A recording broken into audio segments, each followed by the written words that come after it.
Did you know that you're supposed to get 99% of your energy every day just from your breathing?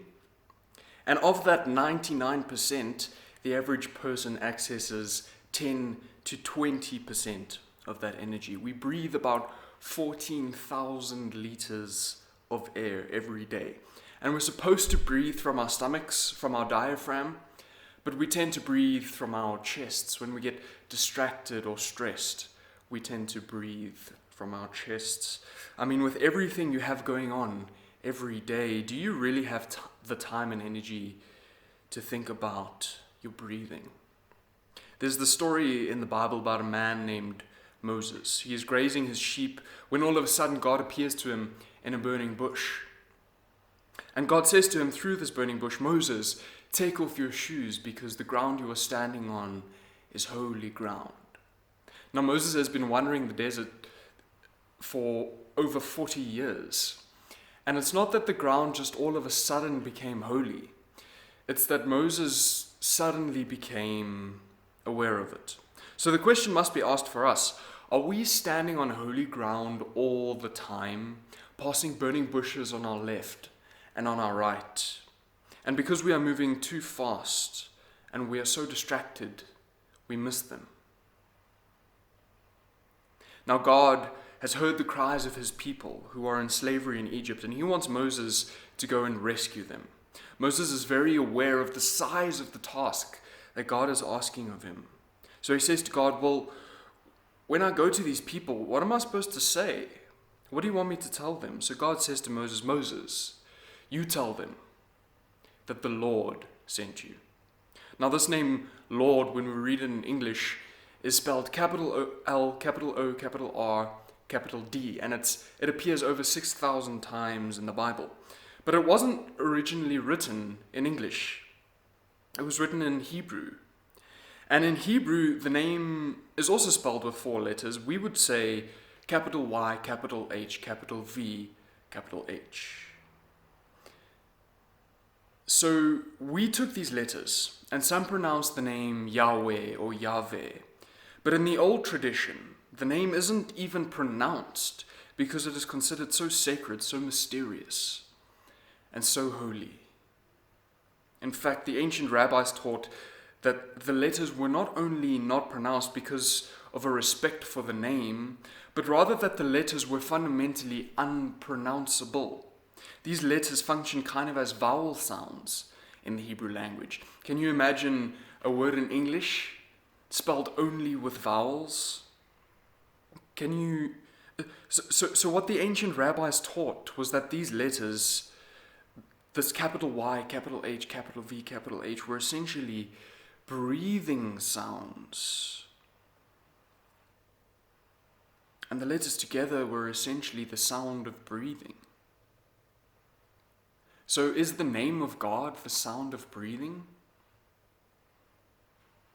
The book of Genesis says that when God created the first person, God took this dust and he shaped it and formed it, and then he breathed into it and it became a living being. Now the Hebrew word for ground is Adamah, and the first person, his name was Adam. We say Adam. So basically it's from Adamah we get Adam, from ground we get ground man, or from dirt we get dirt man. We come from dust. We are fragile. As it says in Ecclesiastes, all people come from the dust. As it's written in the Psalms, all come from the dust and then die and return to the dust. So the other day I was trying to design a graphic on my computer on Photoshop, and I spent about 2 hours trying to design a graphic that should have taken me about 15 minutes to do, just because the program was so slow. And after these 2 hours, I thought, all right, I still wasn't finished, so I thought, all right, I'll save it and come back to it another time, because I was starting to get impatient, waiting for everything to render and load. So I decided I'll save the document and come back to it tomorrow. And after about 15 minutes of the document trying to save, up pops an error message saying that the document couldn't be saved. So I had just wasted 2 hours of my day on a project that I just closed. And I got so angry at this, I wanted to just delete the application from my computer, never to see it again. Why is it that the strangest things get under our skin so quickly? Have you ever had moments when you feel like you're just seconds away from losing it? We come from the dust, we are fragile. Like it's written in the Psalms, each person's life is but a breath, even those who seem secure. If you've ever walked the halls of a hospital, if you've ever driven past a car accident, if you've ever stood over a casket, then you know exactly what I'm talking about. Life is fragile.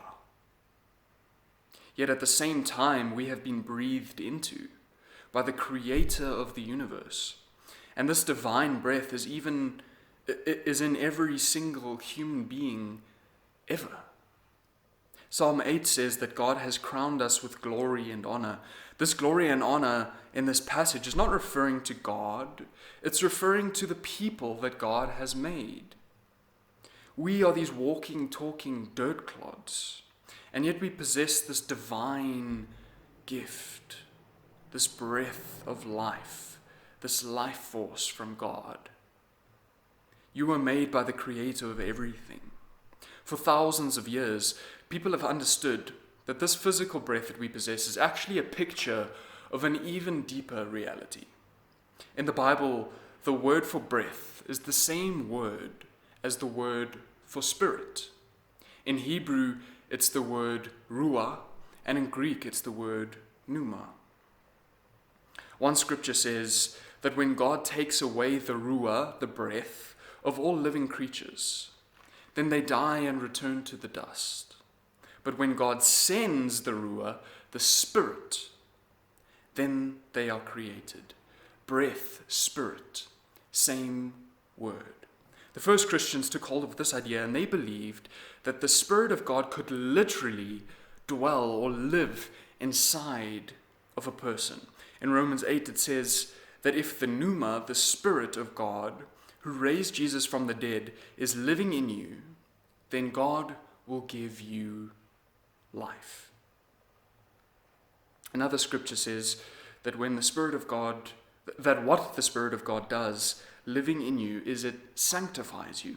The word sanctify, it basically means to cleanse or to purge, to make clean.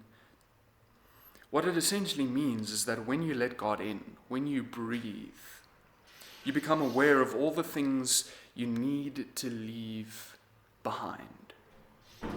Everything that you need to let go of.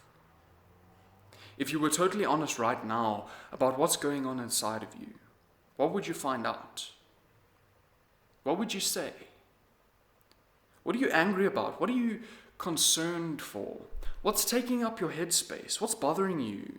What's taking all of your focus and attention? If we were being totally honest right now about the things going on inside of you, is there anything that you would need to breathe out?